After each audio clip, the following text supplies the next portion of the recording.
Proper preparation prevents poor performance. That really is the case when it comes to running. And in today's video, I'll be walking you through why it's so important to have a training program in place to help you achieve your running goals.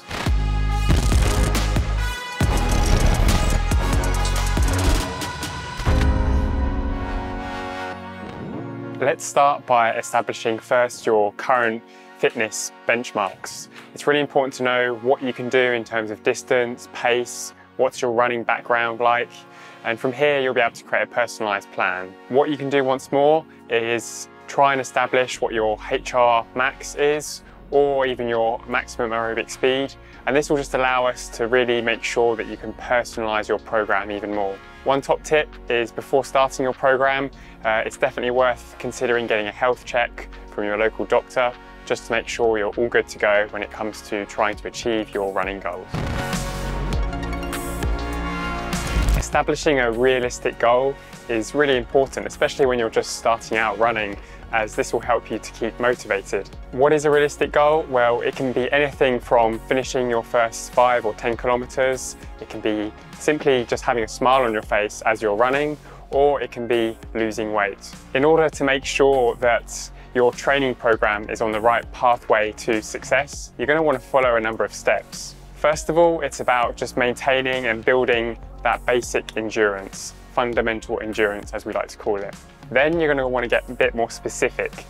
That means maybe doing some practice at race pace or whatever targeted intensity you're aiming to do.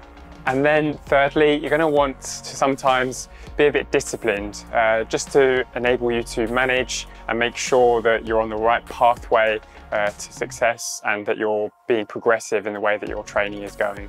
There are 3 additional important elements to consider when implementing your training program.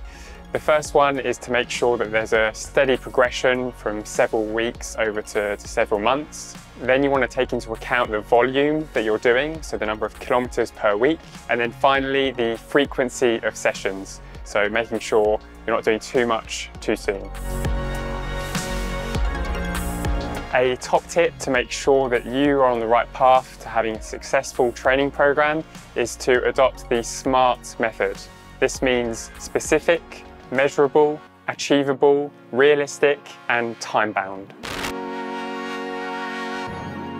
Establishing a structure and a calendar to your training program is really important. First of all, it enables you to be flexible. Obviously, life can get in the way, and if we have a long-term plan, then anything that has the potential to get into the way of your training can, of course, be taken into account. Then you also want to make sure that you define the correct number of sessions that's right for your own schedule. Just make sure that you're not doing intense sessions day after day and leave a longer recovery period between these types of sessions, ideally about 24 to 48 hours. One thing to bear in mind is that running regularly can really help to maintain your physical fitness. Just be sure not to overdo it.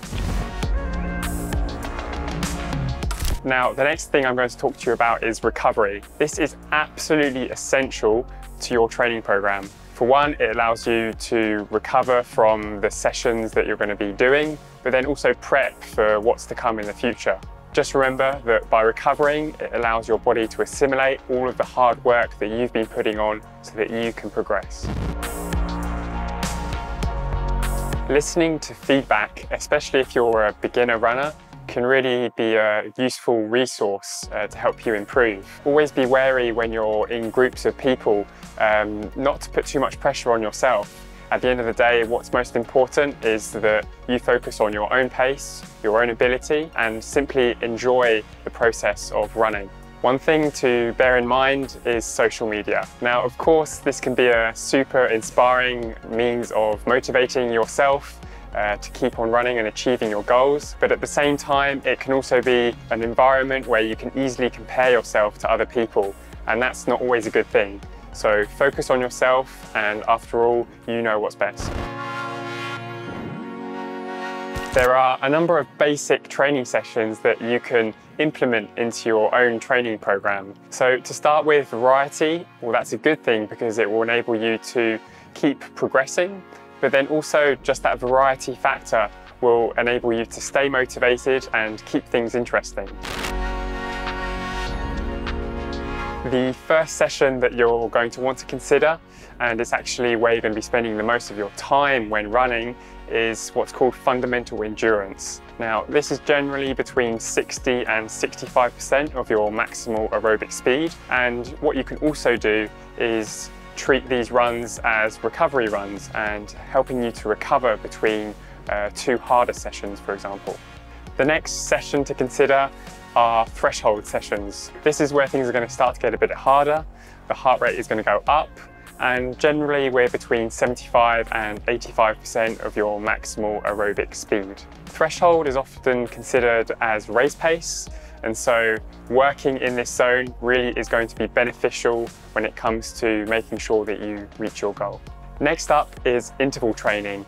Now, this might be quite tough, but at the same time, it's super fun and rewarding. It consists of short and intense periods of work combined with rest that can either be a walk or an easy jog. There are many benefits to this type of training, but they include working on your speed and also your cardiovascular fitness. Finally, we have muscle strengthening. This is an absolutely essential piece of the training puzzle, as you want to make sure that your body is equipped and ready to meet the demands of running. So this can involve going to the gym and doing a series of exercises to obviously increase the strength of your muscles, but also overall coordination. To sum up, and to make sure that you are on the right pathway to achieving your running goals, there are 4 key themes that you can consider when implementing your own training program: progressiveness, variety, regularity, and individualization. You've now just listened to all the benefits of having an effective training plan, but how can you find one? Well, there are a number of means of doing this. One, you can check out your local certified sports coach, or Decathlon also have their own means of providing you with a plan, and that comes in the form of the Decathlon Pacer or the Decathlon Coach app. Thanks for watching, and if you'd like more advice in a range of different sporting topics, then you can check out Decathlon's YouTube channel and Decathlon Sports Advice blog. Enjoy your training and take care.